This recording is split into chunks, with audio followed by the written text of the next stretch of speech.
현우야? 일어나 줄래?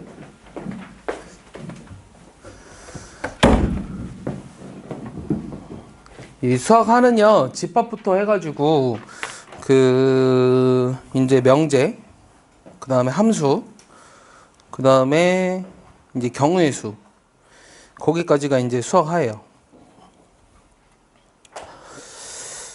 그래서 제일 먼저 보면 글씨가 작아서 잘 안 보이죠? 선생님 간단하게 설명을 해줄게요. 일단 얘들아, 그러니까 수학상은 사실 좀 여러 번 했을 가능성이 큰데 여기 집합과 명제부터 또 안 하는 애들 많을 수 있거든요. 얘들아, 집합이라고 하는 게 뭐죠? 일단은 집합 영어로 하면 뭔지 알아요? 셋, 맨징 이렇게 얘기하거든. 근데 이제 집합이라고 하는 게 뭐예요? 준영이 뭐예요? 집합은? 옛날에 집합이 중학교 과정이 있었거든요. 그러니까 집합이라고 하는 것은 대상을 명확히 구별할 수 있는 것들의 모임을 집합이라고 얘기합니다. 예를 들어 우리 반 학생 중에서 키가 큰 학생들의 모임, 이거 집합인가요?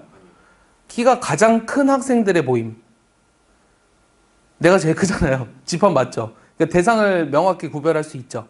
맞아요? 근데 학생들이면은 네, 키가 큰 학생들이어도 그냥 한 명이에요.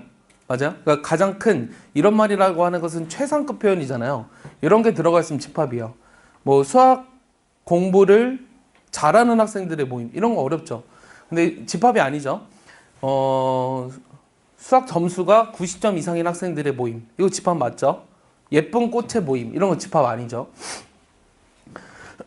그래서 집합이라고 하는 것은 예를 들어서 우리가 자연수 5 이하의 모임, 이런 걸 집합 A라고 한번 써볼게요. 그럼 집합이라고 하는 건 이렇게 쓰거든요. 이렇게 나열한 것을 뭐라고 하는지 알아요? 이거 각각을 구성하고 있는 요소들을 뭐라고 하고 있는지 알아요? 얘네들을 뭐라고 해요? 얘네들을 원소라고 하죠. 그래서 얘네들은 원소가 나열되어 있는 거잖아요. 그래서 이제 집합을 표시하는 방법 중에 두 가지가 있는데 이 첫 번째가 원소 나열법이에요. 그 다음 두 번째는 뭐냐면 이거는 5 이하의 자연수들의 모임이라고 했죠. 그럼 얘를 어떻게도 쓸 수 있냐면 x라는 원소는 x가 5보다 작거나 같은 자연수, 이렇게 써도 상관없어요. 이렇게 하는 걸 뭐라 그럴까요? 이 뒤에 있는 조건을 만족하는 x들의 모임이죠. 그래서 이걸 뭐라고 부르죠? 이거를 조건 제시법 이렇게 부릅니다. 이해하십니까? 그 다음에 요 지금 1이라는 원소가 집합 A에 포함된다, 이렇게 쓰죠. 얘기하겠죠. 그럼 그걸 어떻게 쓰냐면 1이라는 원소가 집합 A의 원소다, 이렇게 써요. 알겠어요? 자, 이렇게 쓰면 될까 안 될까요? 이거는 이렇게 쓰면 될까 안 될까요? 예? 이건 안 돼요. 자, 이거는 뭐냐면 1이라는 원소를 포함하는 집합이죠. 그럼 얘는 집합이기 때문에 이 A라는 집합의 일부분의 원소가 포함되어 있는 집합이잖아요. 그럼 얘를 뭐라고 부르냐면 부분집합이라고 불러요. 오케이? 이 부분집합이라고 부르기 때문에 얘는 어떻게 쓰셔야 되냐면 삼지창이 아니라 요 이지창으로 씁니다. 오케이? 그러니까 미안해요. 삼지창으로 썼네요. 자, 이지창으로 써요. 이게 부분집합이라는 뜻이에요. 그 다음에 6이라는 원소는 여기에 포함이 안 되죠. 6이라는 원소는 포함 안 되니까 이렇게 써요. 알겠습니까? 원소가 아니다, 이렇게 쓰거든요. 근데 여기서는 이제 내가 맨날 헷갈리는데 요걸 이렇게 쓰냐 이게 쓰냐 뭐 별로 중요하진 않아요. 알겠습니까? 그 다음에 우리가 1, 6이라는 것도 이 집합 A의 원소로 구성되어 있는 게 아니죠. 그래서 부분집합이 아니다 할 때도 이렇게 씁니다. 알겠어요? 이 부분집합이라고 하는 거의 가장 큰 특징은 뭐냐면 이 A라는 집합에 반드시 부분집합인 게 있어요. 원소가 하나도 포함되어 있지 않은 것도 부분집합이라고 하거든요. 그럼 원소가 하나도 포함되어 있지 않은 건 이렇게 쓰겠죠. 그 얘를 뭐라고 부르냐면 얘를 공집합이라고 불러요. 이 공집합을 기호로 쓰면 어떻게 쓰는지 알아요? 이렇게 쓰거든요. 이거 뭐라고 읽을까요? 그렇죠. 얘는 파이라고 읽는 거예요. 알겠습니까? 그래서 공집합은 어떤 임의의 집합의 반드시 부분집합이며 이 자기 자신도 임의의 집합의 부분집합이 됩니다. 그래서 반드시 부분집합인 것은 공집합과 자기 자신으로 보시면 돼요. 현우 이해하십니까? 여기까지? 네? 네. 그 다음에 A가 B의 부분집합이고 이거 B가 A의 부분집합이다. 그럼 이 말은 무슨 말일까요? A랑 B랑 서로 같다는 거거든요. 그럼 등호를 이용해서 나타내요. 이거를 집합의 상등이라고 합니다. 이 두 집합이 서로 같다라는 거는 집합을 구성하고 있는 원소들이 전부 다 같으면 돼요. 여기까지 이해하시죠? 그 다음에 집합의 포함 관계를 그림으로 나타낸 거. 얘를 뭐라고 부르죠? 집합의 포함 관계를 그림으로 나타낸 거. 이 그림을 뭐라고 부르죠? 벤 다이어그램이라고 부르죠. 그래서 A가 만약에 B의 부분 집합이다. 그럼 이건 어떻게 되냐면 A를 구성하고 있는 모든 원소들이 B라는 집합에 속해야 돼요. 알겠어요? 그럼 벤 다이어그램으로 나타내면 이런 식으로 그릴 수 있어요. 여기까지 이해하나요? 자, 구별해야 되는 것도 뭐가 있냐면요. 자, 이 공집합을 이렇게 썼어요. 그럼 이거는 무슨 뜻이죠? 공집합을 부분 원소로 가지고 있는 집합. 그러니까 이거는요. 여기에서 파이는요. 공집합이 아니에요. 그러니까 이렇게 생긴 기호를 원소로 가지고 있는 집합이라고 보시면 됩니다. 이 집합을 구성하고 있는 요소는요. 숫자나 수의 대응체 혹은 기호 이런 것들이 다 들어갈 수 있어요. 뭐 우리가 무궁화 이런 것도 집합의 원소가 될 수 있다는 거예요. 여기까지 이해하십니까? 그 다음에 이제 집합의 연산인데요. 이 집합의 연산은 네 종류가 있거든요. 첫 번째는 합집합. 이 합집합이라고 하는 건 뭐냐면 기호로 이렇게 써요. 요거 뭐라고 있는지 아세요? 요거? 예, 유니온이라고 원래 얘기하거든요. 근데 이제 유니온이라고 하진 않고요. 그냥 합집합 이렇게 읽으시면 돼요. 그럼 얘는 무슨 뜻이냐면 A라는 이거를 이제 조건제시법으로 나타낼 수 있어야 되는데 요 A 합집합 B라고 하고 있는 그 집합의 원소는 저기 뭐라고 써 있어? 이 X가 A의 원소이거나 또는 X가 B의 원소이면 돼요. 알겠어요? 그리고 얘를 우리가 벤 다이어그램으로 나타낸다면 A라는 집합과 B라는 집합이 있는데 요거에 전부 다 이렇게 표시를 해주면 됩니다. 그 다음 두 번째는 뭐예요? 이게 집합의 연산이에요. 이거를 뭐라고 읽죠? A와 B의 공통된 원소로 이루어진 집합이거든요. 얘를 우리가 교집합이라고 읽어요. 현우 이해했나요? 그럼 얘를 우리가 조건제시법으로 쓰면 어떻게 될까요? X가 A의 원소이면서 AND X가 B의 원소이면 되죠. 맞아요? 그럼 얘를 우리가 벤 다이어그램으로 나타낸다면 어떻게 되냐면 A와 B의 공통적인 부분을 나타내주면 돼요. 이 교집합을 영어로 하면 인터섹션이라고 합니다. 몰라도 됩니다. 그 다음 세 번째가 뭐냐면 A의 여집합 이렇게 쓰거든요. 요 C는 뭐의 약자죠? 이건 알아야 돼요. 유니온 인터섹션은 몰라도 되는데 C는 알아야 되거든요. 얘는 컴플리먼트예요. 컴플리먼트가 무슨 뜻이죠? 보충이란 뜻이죠. 그러니까 A의 원소가 아닌 원소들의 모임이에요. 그럼 얘를 우리가 조건제시법으로 쓰면 뭐냐면 X가 A의 원소는 아닌데요. 이고 그렇지만 X는 전체 집합의 원소가 돼야 돼요. 전체 집합을 U라고 쓰거든요. 그래서 우리가 쟤를 나타내면 전체 집합 안에 전체 집합이라고 하는 것은 뭐가 돼도 상관이 없어요. 예를 들어서 자연수인데요. 홀수가 아닌 것들의 모임하면 짝수잖아요. 맞아요? 그래서 A라는 집합의 원소가 아닌 것들의 모임이니까 여기 부분을 그려주면 됩니다. 벤 다이어그램으로. 이해하세요? 그래서 우리가 A의 뭐라고 읽죠? 얘를? 무슨 집합? 컴플리먼트. 한국어로 모르면 안 된다. 여집합 이렇게 얘기합니다. 남을 여자예요. 알겠어요? 한자로 얘기하면. 그 다음 네 번째가 뭐냐면 A 차집합 B예요. 이건 이제 빼기랑 똑같거든요. 이거를 이제 조건제시법으로 쓰면 어떻게 되냐면 X가 A의 원소이기는 해요. A 원소 그리고 하지만 B의 원소가 아닌 것들의 모임 이렇게 생각하시면 됩니다. 알겠어요? 그럼 얘를 우리가 벤 다이어그램으로 그리면 어떻게 되냐면 A의 원소이지만 B의 원소가 아닌 거니까 여기 순수한 A 부분만 색을 칠해주면 됩니다. 여기까지 이해하죠? 자, 보기 문제를 살짝 볼게요. 보기 문제는 뭐라고 돼 있냐면 요 전체 집합이 1부터 9까지 이루어져 있는 원소예요. 전체 집합이 뭐로 돼 있냐? 보기. 요 전체 집합이 1부터 9까지 이루어져 있어요. 그런데 A 교집합 B가 뭐라고 돼 있어요? A 교 B의 여집합이 2, 4, 8로 돼 있고요. 그 다음에 A 여집합 교집합 B가 뭐라고 돼 있냐면 3, 6, 9라고 돼 있어요. 그 다음에 A 여집합 교집합 B의 여집합이 뭐라고 돼 있냐면 5, 7로 돼 있거든요. 그랬을 때 내가 A 합집합 B랑 그 다음 A랑 A 교집합 B를 다 구해봐라. 이게 질문이에요. 그럼 우리가 집합의 원소들을 가장 쉽게 구할 수 있는 방법은 그림으로 나타내는 벤 다이어그램이에요. 알겠어요? 뭐 여러 가지 집합의 연산 법칙을 배우진 않았잖아요. 집합의 연산만 배웠지. 그래서 얘를 우리가 벤 다이어그램으로 한번 그려보면 이 나중에 가면 얘를 어떻게 표시할 수 있냐면 얘를 우리가 A에서 B를 빼준 거랑 똑같다는 걸 이해할 수 있거든요. 그럼 얘가 벤 다이어그램으로 한번 생각을 해볼게요. A라는 집합이 있고 B라는 집합이 있는데 요 A라는 집합과 그 다음에 B의 여집합과의 공통 부분이니까 여기죠. 그러니까 A에서 B를 뺀 거랑 똑같다라고 우리가 이해할 수 있어요. 현우 이해하니? 현우야 여기 봐줄래? 그럼 내가 이거를 이제 전체적으로 그림으로 그려볼게. A와 B라는 집합이 있는데 요게 2와 4와 8이 여기 있대요. 그 다음 얘는 뭘 의미하죠? 여기 봐봐. A의 여집합하고 B와의 교집합이니까 순수한 B를 말하죠. 그러니까 여기가 이제 3, 6, 9가 있겠죠. 그 다음 얘는 뭘 의미하죠? A의 여집합. 그럼 이거의 나머지니까 여기랑 요 바깥 부분. 전체 집합 안에서 생각을 해줘야 돼. 그 다음에 B의 여집합. 그럼 여기의 바깥 부분, 여기의 바깥 부분. 걔네들이 교집합이니까 요 바깥이지. 그러니까 요 바깥체가 지금 5, 7이 있지. 근데 전체 집합이 1부터 9니까 1부터 9가 요 전체 집합 안에 다 들어가 있어야 되거든? 그러면 1이 없네요. 2 있고 3, 4, 5, 6, 7, 8, 9 이렇게 그려지는 거예요. 그럼 내가 구하고 싶었던 건 A라는 집합은 뭐라고 쓰면 되냐면 A는 이제 작은 거부터 보통 써줍니다. 그리고 집합의 원소들은 중복되지 않게 써줘요. 빠짐없이 중복되지 않게 써줘야 돼요.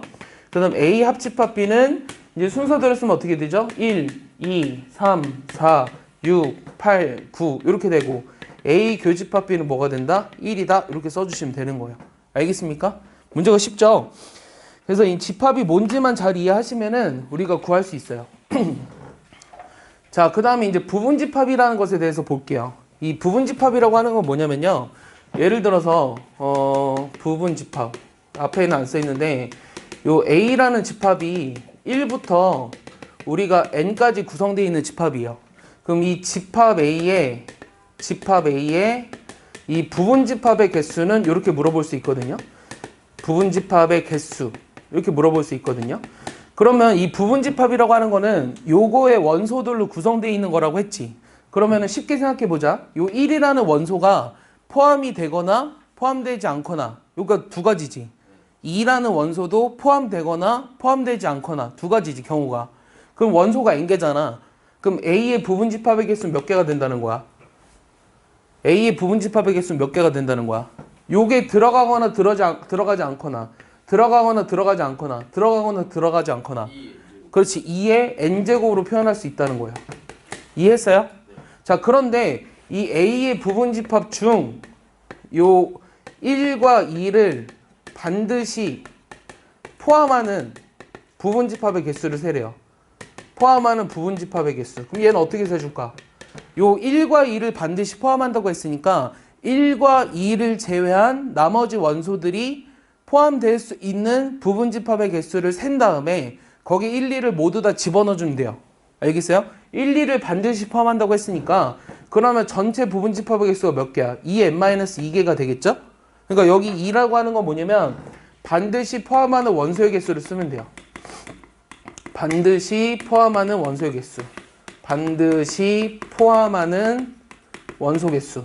근데 이게 반대로 포함하지 않아도 상관없어요.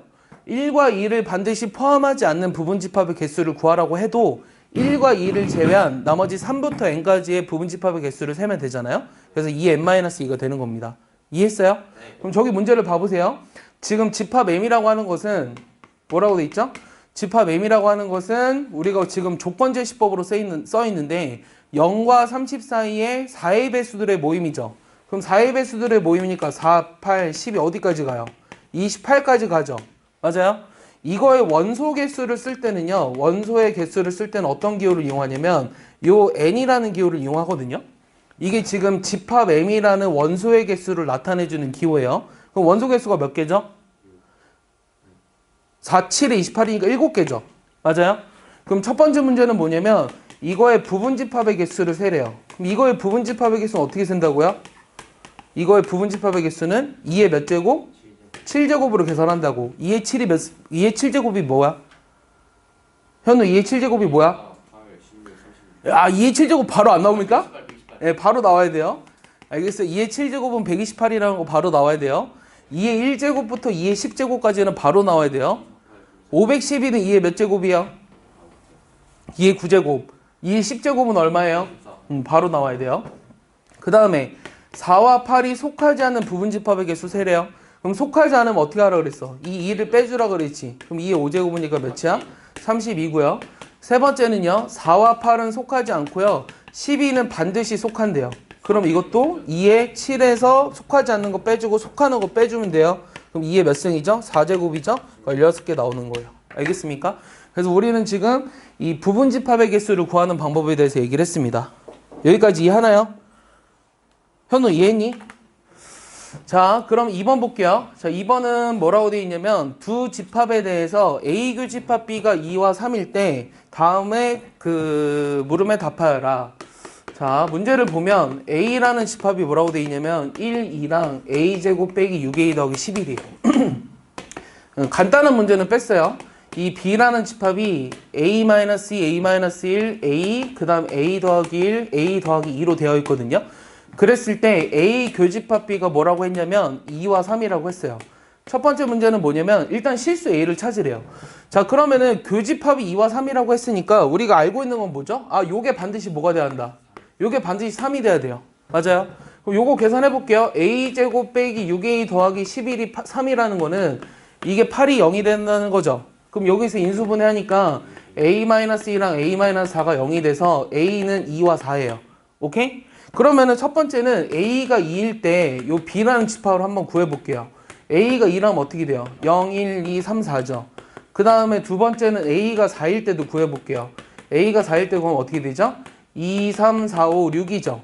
그러면 만약에 A가 2라면 요 집합 B랑 집합 A를 봤을 때 교집합이 어떻게 되죠? 1, 2, 3이 돼야 되죠. 근데 교집합이 2, 3이라고 했으니까 요 경우는 안 되네요. 자, 요 경우랑 집합 A를 보면은 교집합이 2와 3 맞죠? 맞아요? 그래서 내가 구하고자 하는 A는 4라는 걸 알 수 있어요. 됐습니까? 자, 그랬을 때 뭘 찾아라? 두 번째는 A 합집합 B를 구하라고 했죠. B라는 집합이 여기 나와 있죠. 자, A라는 집합이 1, 2, 3이라고 했죠. 그럼 얘네들의 합집합이라는 거는 얘네들로 구성되어 있는 원소들을 중복되지 않게 다 써주면 돼요. 알겠어요? 그럼 여기 뭐가 되죠? 1, 2, 3, 4, 5, 6 이렇게 써주는 거예요. 알겠습니까? 이해했습니까? 현우 이해했나요? 너무 말이 빠르니? 이해했어? 이해했지? 넘어간다. 자, 3번 문제 봐봐. 자, 3번 문제는 이제 부등식이랑 또 연관이 되는데, 그러니까 부등식이랑 연결시켜서 문제를 냈는데, 3번 보시면, 자, 집합 A가 뭐라고 돼 있냐면, 요 X바, X제곱 빼기 6X 플러스 8이 0 이하가 되도록 하는 X들의 모임이에요. 근데 특별한 말이 없으면 X는 뭘까요? 복소수일까요? 실수일까요? 네, 실수예요. 특별한 말이 없으면 실수예요. 부등식에서. 그럼 요거는 인수분해 하니까 X 빼기 2랑 X 빼기 4죠. 그러면 얘네들로 구성되어 있는 그 원소들이라고 하는 거는 2와 4 사이에 있는 원소들의 모임이에요. 됐습니까? 그 다음 집합 B라고 하는 건 뭐라 그랬냐면 요 X가 요 뒤에 있는 조건을 만족한대요. 요게 0보다 작은 거. 그랬더니 요 A 교집합 B가 뭐가 된다고 했냐면 요게 2와 3 사이가 된다고 했고요.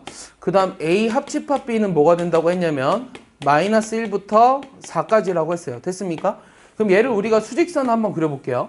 우리가 알고 있는 거는 집합 A밖에 없어요. A의 집합이 2와 4 사이에 있는 모두 모임이거든요.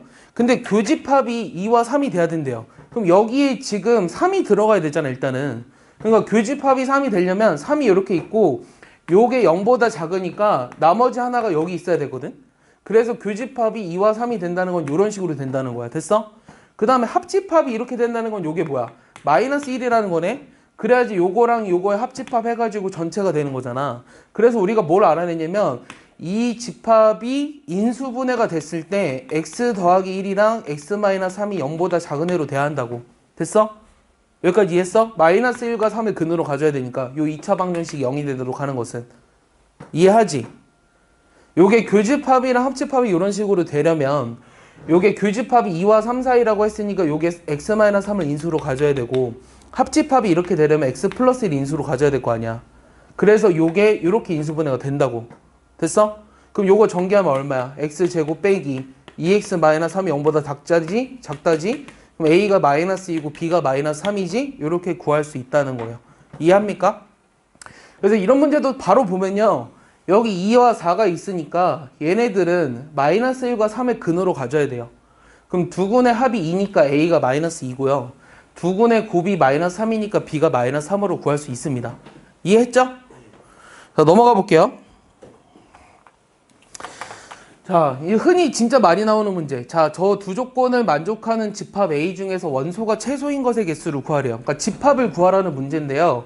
저 조건을 만족하는 집합 A 중에서 원소가 최소인 것의 그런 집합을 구하여라. 자, 일단은 자, 봐봐. 지금 가조건에서 뭐라고 돼 있냐면 마이너스 2랑 2가 집합 A의 부분 집합이라고 돼 있고, 요 나조건에서는 요 x가 a의 원소면 1 빼기 x분의 1 또한 a의 원소다라고 했어요. 그럼 우리가 일단은 마이너스 2라는 게 a의 원소죠. 자, 마이너스 2라는 게 a의 원소라는 사실로부터 여기다 마이너스 2를 집어넣으면 어떻게 되죠? 예, 3분의 1도 반드시 원소가 돼요. 됐습니까? 그럼 3분의 1이 또 원소니까 이거 집어넣으면 얼마야? 3분의 2분의 1이지. 그럼 얼마야? 3분의 2분의 1이니까 얼마야? 2분의 3도 반드시 원소가 돼야 한다고. 알겠어? 자, 2분의 3도 원소라고 하는 것은 1 빼기 2분의 3이니까 2분의 1이지. 마이너스 2분의 1. 그럼 마이너스 2네. 그럼 다시 1로 오네. 맞아? 그러니까 마이너스 2라는 걸 원소로 가짐으로 인해서 3분의 1과 2분의 3도 반드시 이 집합의 원소가 돼야 돼요. 됐습니까? 자, 그 다음에 2라는 게 집합 A의 원소래요. 여기다 집어넣으면 얼마예요? 마이너스 1이죠. 마이너스 1도 반드시 원소가 돼야 되고요. 마이너스 1이 원소라고 하는 것은 2분의 1도 반드시 원소가 돼야 돼요. 그럼 2분의 1이 원소라고 하는 건 이게 2가 되잖아요. 그러니까 다시 1로 오죠. 됐습니까? 그러니까 집합 A라고 하는 것은 작은 것부터 써봤을 때 마이너스 2, 마이너스 1, 그 다음 3분의 1, 2분의 1, 2분의 3, 2를 일단은 반드시 원소로 가져야 돼요. 근데 집합 A가 요거 하나밖에 없을까요? 그렇진 않거든요. 우리가 여기 이게 지금 이거의 원소긴 하지만 이게 아닌 예를 들어서 3이 들어갈 수도 있잖아. 3이 들어가는지 아닌지 모른단 말이야. 맞아? 그럼 3이 들어가면 어떻게 돼? 3이 들어가면 마이너스 2분의 1도 집합 A의 원소지. 이런 식으로 되게 많이 만들 수 있다고. 그래서 문제에서 뭘 구하라고 했냐면 집합의 원소의 개수가 최소인 것을 구하라고 했어요. 그러니까 이런 거를 제외해달라는 거예요. 그래서 얘만을 원소로 가지고 있을 때 집합 A라고 하니까 얘네들을 반드시 원소로 가져야 된다는 거죠. 그러니까 이게 답입니다. 알겠어요? 이해했습니까? 그러니까 원소의 개수가 최소인 것을 찾으라고 했으니까 얘가 원소면 얘네들은 반드시 원소가 되므로 답이 이거라는 거예요. 이해했어요? 질문. 여기까지 질문. 없습니까? 네, 그럼 넘겨볼게요. 자, 넘겨보면 뭐라고 써있냐면 집합의 연산 법칙이에요. 아까 합집합, 교집합, 차집합, 여집합은요 집합의 연산이라고 그랬고요. 여기서는 이제 집합의 연산 법칙인데 되게 많이 써있잖아요. 외울 필요는 없어요. 다 외우는 게 아니라 너무나 자연스럽게 쓰는 건데 이 집합의 연산 법칙의 가장 기본이 되는 거는 첫 번째는 뭐냐면요. 요 A 합집합 B랑 B 합집합 A가 같다는 거. A 교집합 B가 B 교집합 A랑 같다는 거. 자, 요건 뭘 뜻한다 그랬죠? 자, 요거 읽어보라고 하면 뭐라고 얘기해야 돼요? 뭐가 성립한다고 얘기해야 되죠? 이거 그냥 교환법칙이라고 얘기하면 안 돼요. 그럼 뭐라고 얘기하라 그랬죠? 내가 첫 시간에 얘기했어요, 이거는. 땡! 이거 뭐라고 얘기해야 된다 그랬죠? 뭐에 대한 교환법칙이 성립한다? A와 B에 대한 땡! 그럼 A 차 B랑 B 차이는 같아요? 다르잖아요. 그러니까 이거는 합집합과 교집합에 대한 교환법칙이 성립한다고 얘기하는 거예요. 알겠어요? 우리가 실수도 덧셈에 대한 교환법칙이 성립하는 거지 뺄셈에 대한 교환법칙이 성립하는 게 아니잖아요.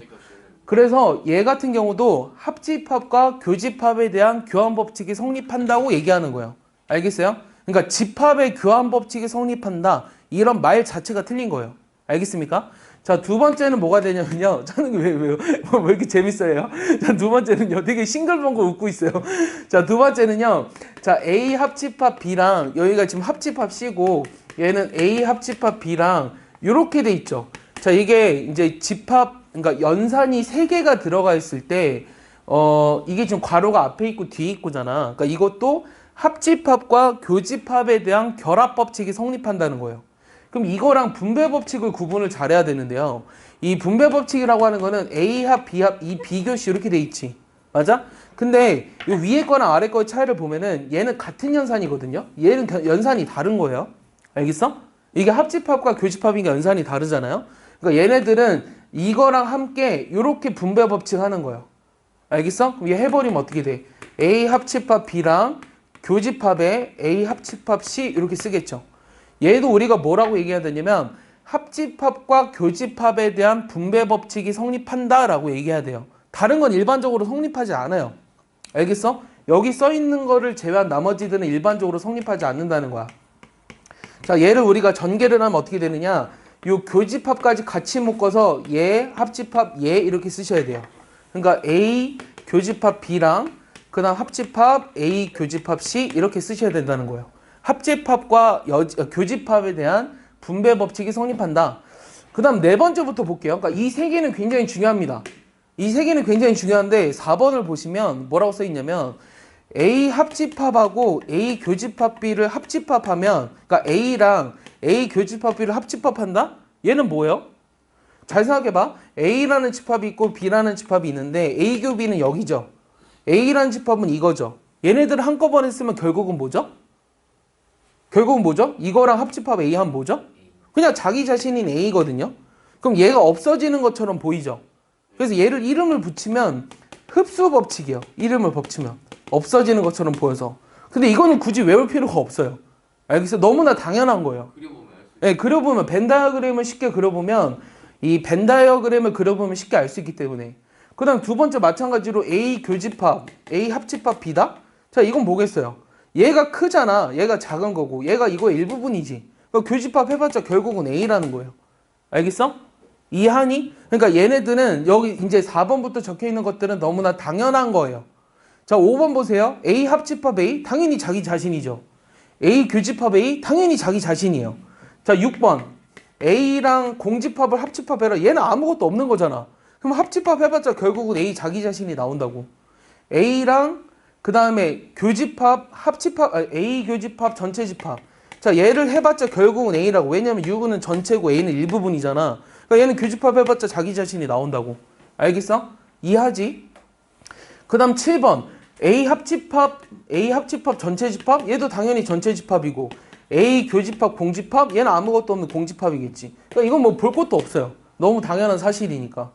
그 다음 8번 A 합집합 A 여집합 A랑 A를 제외한 거를 합쳐라? 그럼 전체 집합 맞잖아. A 교집합 A 여집합 공통된 게 없잖아. 그러니까 공집합. 그 다음에 9번째 이것도 많이 나오는 거야. 여집합의 전체 여집합 얘는 자기 자신이 된다. 요것도 많이 나와요. 그러니까 얘네들은 외울 필요가 없어요. 얘네들은 외울 필요가 없고 이런 건 이제 기호로 많이 나오니까 알아야 돼요. 그 다음에 이게 9번이죠. 10번 공집합의 여집합 당연히 전체 집합이고 전체 집합의 여집합 공집합이고. 자, 그 다음에 또 많이 나오는 게 11번이에요. 자, 11번은요. A 합집합 B의 전체 여집합인데 얘를 우리가 여사건을 해준다고 생각하면 이 합집합이 교집합으로 바뀌어서 이렇게 되거든요. 그리고 반대로 얘네들의 여집합도 A 여집합, 합집합, B 여집합 이렇게 쓰거든요. 얘네들의 이름을 뭐라고 붙이냐면 얘네들은 아까 얘기했던 것처럼 아까 얘기 안 했지만 드모르간의 법칙이라고 얘기합니다. 근데 이게 왜 성립하냐고 물어본다고 하면 우리가 역시 벤 다이어그램으로 설명을 해주면 돼요. 자, 벤 다이어그램을 볼게요. 자, A 합집합 B 여집합이라고 하는 거는 요 바깥 부분을 말하죠. 맞아요? 그럼 이거는 A의 여집합하고 A 여집합 그럼 여기까지 해가지고 여기잖아. A 여집합은 요 노란색으로 색칠할게. 여기 그 다음에 B 여집합은 이거의 바깥이니까 여기랑 여기잖아. 그럼 공통된 부분은 요 바깥에 밖에 없지. 맞아? 그래서 요게 성립한다고 볼 수 있어요. 됐습니까? 자, 얘네들을 우리가 드모르간의 법칙이라고 합니다. 그 다음에 12번 A 차집합 B를 아까 어떻게 쓸 수 있다 그랬어? 얘도 벤 다이어그램으로 아까 설명해줬지. 얘를 A교 B 여집합이라고 했거든. 자, 이거는 차집합의 성질이에요. 그러니까 얘는 차집합과 교집합의 관계로 보시면 돼요. 그러니까 얘네들은 그러니까 이거는 되게 중요해요. 이거랑 11번이랑 9번이랑 1, 2, 3번은 다 알아야 돼요. 알겠어요? 나머지는 당연한 거고. 그 다음에 13번 볼게요.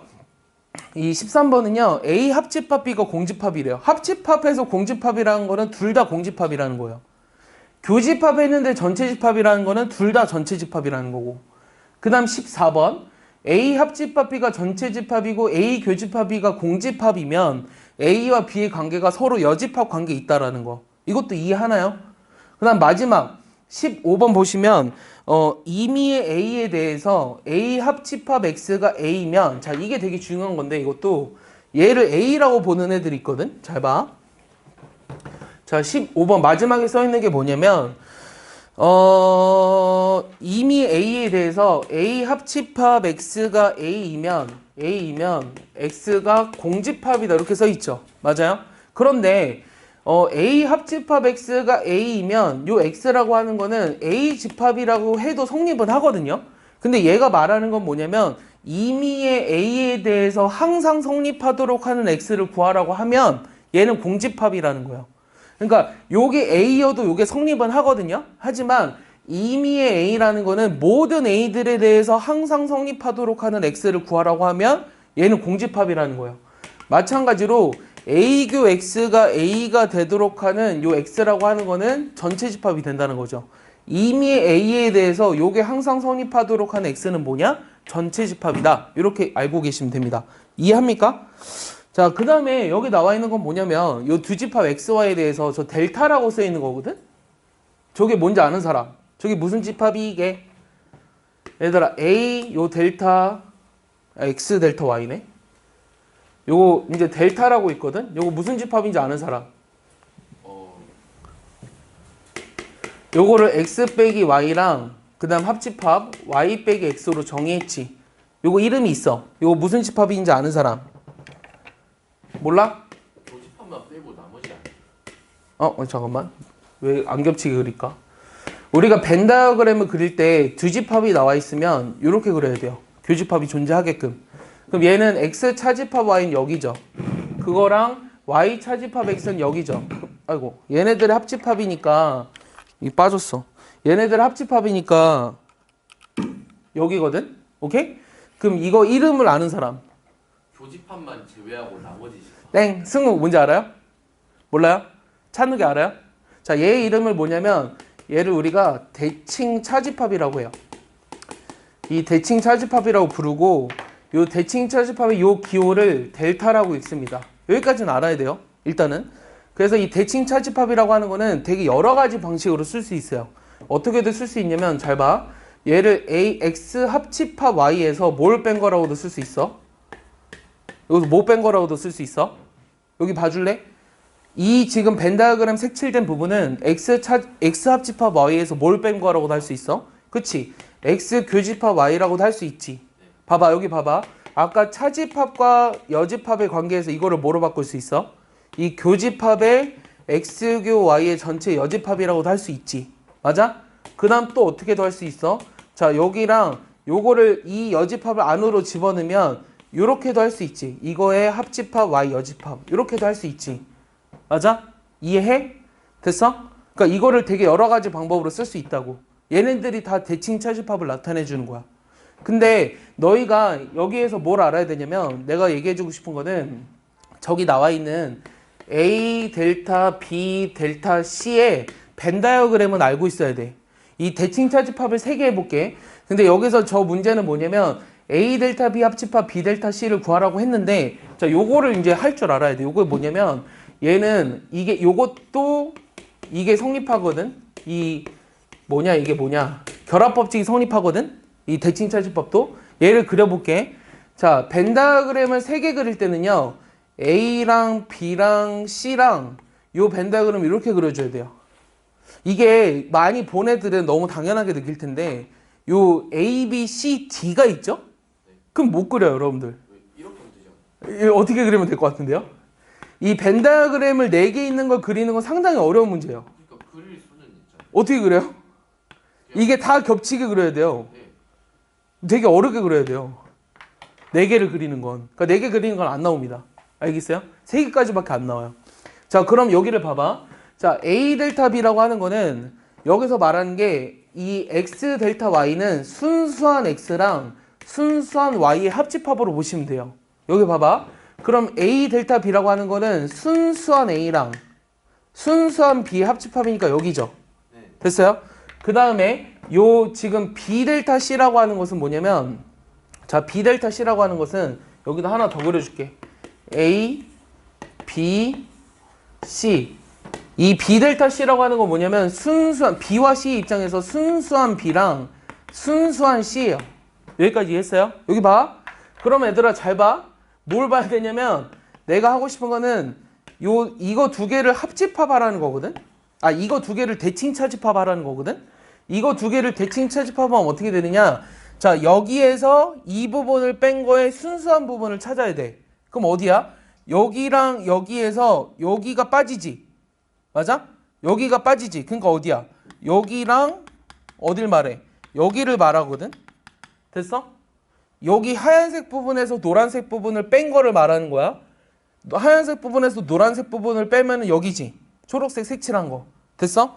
그 다음 두 번째는 어디냐면 요 노란색 부분에서 요 지금 노란색 부분에서 요 하얀색 부분을 빼야 되지. 그럼 노란색 부분에서 하얀색 부분을 빼면 어디야? 노란색 부분에서 하얀색 부분을 뺀대. 그럼 어디니? 노란색에서 하얀색 부분을 뺀다? 그러면은 여기지. 맞아? 나 이거 뭔가 이상한데? 여기 이상한 건가? 맞잖아요. 둘 다 맞아 보여. 여기가 이상하지. 여기가 잠깐만. 이거 맞나? 잠깐 뭔가 이상해. 이게 맞나? 초록색이? 초록색이 뭔가 이상한데? 하얀색에서 A랑 B의 차집합이잖아. A 차 그러면은 B 이것도 B와 C의 순수한 부분. 그러면 여기에서 이게 지금 자, 여기에서 이거를 뺀 거, 여기에서 이거를 빼면은 요 겹치는 게 여기랑 여기밖에 안 겹치나? 이 두 개가? 이 두 개가 겹치는 게 여기랑 여기네. 여기가 겹치지. 여기 겹치지. 그럼 남는 게 어디야? 자, 다시 얘기해 줄게. 자, 하얀색 부분에서 노란색 부분 겹치는 거를 빼줄 거야. 그럼 겹치는 게 어디야? 여기가 겹치고 지금 여기가 겹치지. 맞아? 그럼 겹치는 걸 빼니까 어디지? 여기지. 초록색. 맞냐? 맞냐 틀리냐? 맞아요. 확실해? 네. 하얀색에서 노란색 부분이 겹치는 거를 빼줬어. 그 다음에 노란색에서 하얀색 부분을 빼줬어. 그러면은 겹치는 부분이라고 하는 건 뭐냐면 여기가 겹치고 노란색이니까 여기가 겹치고 그 다음에 여기가 겹치지. 그럼 남는 게 어디지? 여기랑 여기니? 나 왜 이렇게 나오지? 이게 답이 아닌데? 이게 답이 아닌데? A 델타 B 델타 C. 잘 미안해. 내가 무슨 짓 했는지 모르겠어. 다시 할게. 자, 잘 봐봐. 잘 봐봐. 다시 얘기해 줄게. 자, A랑 잘 봐봐, 얘들아. 처음부터 틀렸네. A랑 B가 대칭 차집합하면 여기라고 했어. 됐어? 지금 이거랑 뭐를 하고 싶은 거냐면 B 델타 C와의 대칭 차집합을 하는 게 아니라 이 C와의 대칭 차집합을 해야 돼. C. 그럼 C라고 하는 건 여기잖아. 됐어? 이 두 개의 대칭 차집합을 하라고 한 거거든. 맞아? B 델타 C가 아니라. 그럼 봐봐. 여기에서 겹치는 부분을 빼면 여기랑 여기를 빼는 거지. 그러니까 어디야? 여기랑 여기야. 됐어? 그 다음에 C에서 여기 겹치는 부분을 빼는 거니까 여기랑 여기를 빼야 돼. 그럼 여기랑 여기야. 됐어? 그래서 요게 A 델타 B 델타 C가 된다는 거야. 이해하니? 그래서 이 세 개짜리의 대칭 차집합은 순수한 A랑 순수한 B랑 순수한 C에다가 요 세 개의 교집합 부분도 반드시 들어간다는 거예요. 여기까지 여러분들 적어놨으면 좋겠어요. 이 대칭 차집합이라는 것을 여러 가지로 표현할 수 있을 뿐더러 요 세 개짜리의 대칭 차집합이 그림이 이렇게 그려진다는 것까지 여러분들 아셔야 돼요. 알겠어요? 정리해보세요. 저게 중요한 거예요. 자, 세 개짜리 대칭 차집합이 이 결합 법칙이 성립을 하면서 벤 다이어그램을 그렸을 때 순수한 A랑 순수한 B, 순수한 C 그리고 세 개짜리 교집합이 포함이 된다. 요게 중요한 겁니다. 현우 이해하니? 현우 이해해? 이해한다고 얘기해주지 않으려? 빨리 정리해봐. 거기에다가 그 몇 쪽이야? 거기. 예. 원래 수학상도 이렇게 칼라로 나왔어야 되는데 흑백으로 나왔어가지고.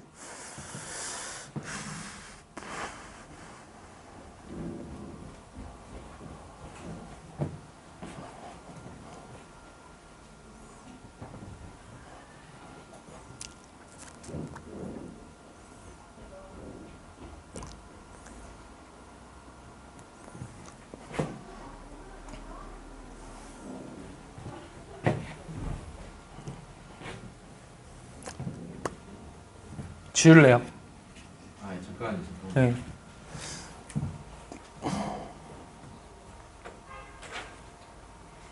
준영이 이해하나요? 찬욱이 이해하세요? 이제 2월이네요. 진짜로 진짜 2월이네요. 2월이면 또 연휴도 있고 연휴 때문에 또 일주 정도 여러분들 금방 갈 거고 2월이 29일까지 요번에 있잖아요. 그런 걸 무슨 년이라고 하죠? 윤년이라고 하죠. 이 윤년이 4년에 한 번씩 오는데 그럼 여러분들 이제 금방 개학하죠? 개학하면 그 다음 주에 바로 모의고사 보거든요. 알아요? 모의고사 범위가 저기 중3 전범이에요. 예. 진도 나가고 시간 좀 남으면 모의고사 대비 한번 하죠. 저번에 학교 그 빨리 오라 해가지고 시험 보던데 그런 거는 뭐예요? 그 사전에 학교 와가지고 시험 보러. 반배치고사 같은 거 아닐까요? 장학금 주는 거?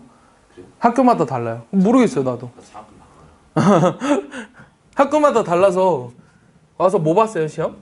중학교 거 봤어요? 국영수 전범 중학교 전범이 해가지고 시험 보는 거 그래서 보는 거지. 잘 봤네요. 사립고등학교인가요? 예, 사립이. 네, 사립고등학교들이 그런 거 잘하죠. 공립은 잘 안 해요.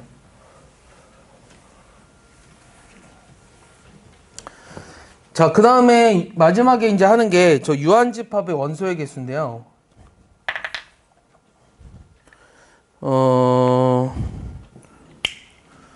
지금 첫 번째는 뭐냐면 요 A 여집합의 원소 개수는 어떻게 구하냐? 이 전체 집합의 원소 개수에서 A 집합의 원소의 개수를 빼주면 돼요. 이 너무 당연한 얘기인가요? 그 다음 A 합집합의 원소 개수는 어떻게 구하냐면 요 A 원소 개수에다가 B 원소의 개수를 더한 다음에 요 교집합의 원소 개수를 빼주면 됩니다. 얘도 어떻게 이해하시면 되냐면 A 집합과 B 집합이 있는데 요 합집합의 그러니까 A 집합의 원소 개수는 여기를 더한 거잖아요. 그다음 B 집합의 원소 개수는 여기를 더한 거죠. 그럼 여기가 한 번은 공통되잖아요. 그러니까 공통된 걸 한 번 빼주면 돼요. 알겠어요? 그래서 얘를 넘겨서 요 A 교집합의 원소 개수를 구할 때도 A 합집합 A랑 B의 원소 개수를 더한 다음에 합집합의 원소 개수를 빼줘도 돼요. 똑같은 식이에요. 알겠어요? 이거 넘기고 이거 넘기면. 그 다음 세 번째는요. 요 A 합 B 합 C인데요. 자, 얘는 어떻게 하냐면요. 잘 봐요. 요거를 A랑 B랑 C를 더한 다음에 그 다음에 교집합의 원소를 각각의 교집합의 원소를 한 번씩 빼줘요. B교 C, 그 다음 C교 A. 그 다음에 C교 A예요. 그 다음 마지막에는 3개짜리 교집합의 원소를 더해주면 됩니다. 알겠어요? 그럼 얘를 한 번씩 더했다가 교집합, 2개짜리 교집합을 한 번씩 빼주고 3개짜리 교집합을 더한 거거든요. 이런 식으로 발전을 시키면 A, B, C, D에 대한 합집합의 원소 개수는 어떻게 구할까요? A, B, C, D의 합집합의 원소의 개수도 어떻게 구하냐면 NA, NB, NC, ND를 다 더한 다음에 2개끼리 교집합을 싹 빼요. 그 다음에 3개끼리 교집합을 싹 더하고 마지막에 4개짜리 교집합을 빼주는 거예요. 자, 그런 거의 원리 이름을 뭐라 그러냐면 몰라도 돼요. 아직은 몰라도 되는데 이거를 포제의 원리라고 합니다. 포함과 배제의 원리. 여러분들이 일단은 요거를 이해하고 이걸 풀 수 있어야 되거든요. 자, 얘는 우리가 벤 다이어그램으로 어떻게 증명하냐면요. A랑 B랑 C가 있는데 자, 첫 번째 이 NA를 더하래요. NA랑 그 다음 MB랑 MB 봐봐요.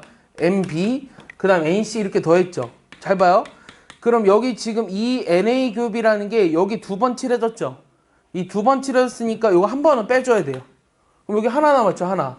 그 다음 B교시도 여기가 2번씩 더해졌으니까 하나 빼주면 여기도 하나 남았고 C교에도 여기 하나 남았어요. 근데 문제는 뭐냐면 여기가 지금 NA, MB, NC에서 3번이 더해져 있잖아요.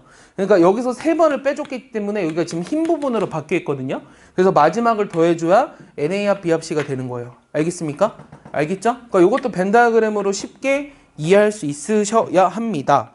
자, 그럼 문제를 하나 볼게요. 문제를 하나 보시면 뭐 다음 시간에 이어서 문제를 풀 건데 지금 문제가 자 저렇게 돼 있어요. 저렇게 돼 있는데 그냥 함부로 막 벤 다이어그램을 이용하려고 하진 않았으면 좋겠거든요. 자, 5번 문제입니다.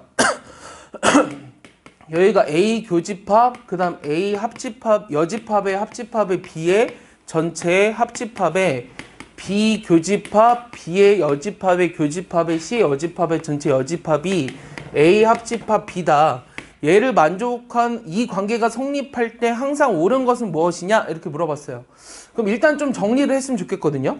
일단 우리가 어떻게 정리할 수 있을까요? 잘 봐봐요. 여기가 지금 교집합이랑 합집합이 됐으니까 우리가 뭘 이용할 수 있죠? 아까 여기가 같으면 결합법칙 이용하고 얘네들이 다르면 분배법칙 이용한다 그랬죠. 이렇게. 맞아요? 그럼 얘네들을 다시 써보면 이거 쓸 수 있어야 돼. A 교집합, A 여집합, 합집합. 그 다음에 A 교집합 B 이렇게 쓰는 거예요. 일단은. 됐어? 그 다음 여기는 보면 뭐가 보이죠? 이 전체의 여집합이 보이죠? 그럼 이 안으로 넣고 싶지 않아요? 이거를 비합시로 이거를 무슨 법칙이라고 했죠?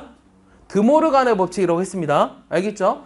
요거 대괄호 치고 여기는 합집합에 드모르간 법칙에서 이렇게 됐고 교집합 합집합 있으니까 얘도 비교집합 B 그 다음 합집합 비교집합 C 이렇게 쓰는 거예요. 이해했죠? 여기까지. 자, A랑 A 여집합을 교집합하면 뭐예요? A랑 A 여집합을 교집합하면 뭐예요? 자기 자신과 자기 자신이 아닌 걸 공통된 부분 뭐예요? 없잖아요. 공집합. 그럼 얘는 공집합하고 얘를 합집합하니까 결국 뭐야? A 교집합 B예요. 왼쪽은. 자, 여기는 B 교집합 B는 뭐예요? 그냥 B죠. 자, B 합집합의 B 교 C거든요. 이건 뭐죠? B랑 어떤 거에 공통된 부분하고 원래의 B랑 합집합하래요. 그럼 뭐예요? 그럼 B예요. 얘는. 알겠어? 그럼 얘랑 얘를 합집합하면 뭐예요? B예요. 그러니까 좌변이 나타내는 게 결국은 B라는 거예요. 그럼 B가 A 합집합 B가 된다는 건 무슨 뜻일까요? B가 A 합집합 B가 된다는 건 무슨 뜻이죠? 아니죠. 아, B가 A를 포함한다? 네, 맞네요. A가 B에 포함된다는 뜻이에요. 그러니까 A가 B의 부분집합이라는 걸 나타내 준다는 거예요. 그래서 답이 몇 번이다? 1번이다라는 거예요. 알겠습니까? 그래서 집합의 연산 법칙을 이용해서 저 좌변에 있는 식들을 정리해서 이렇게 정리할 수 있으셔야 됩니다. 알겠죠? 자, 오늘은 여러분들 이따 그 클리닉 시간에 아마 평면좌표랑 직선 풀 거거든요. 그래서 거기 부분이 이제 문제가 많고 좀 어려워요. 어려우니까 열심히 풀길 바래요. 알겠죠? 오늘은 여기까지 하겠습니다. 고생했어요. 점심 맛있게 먹어.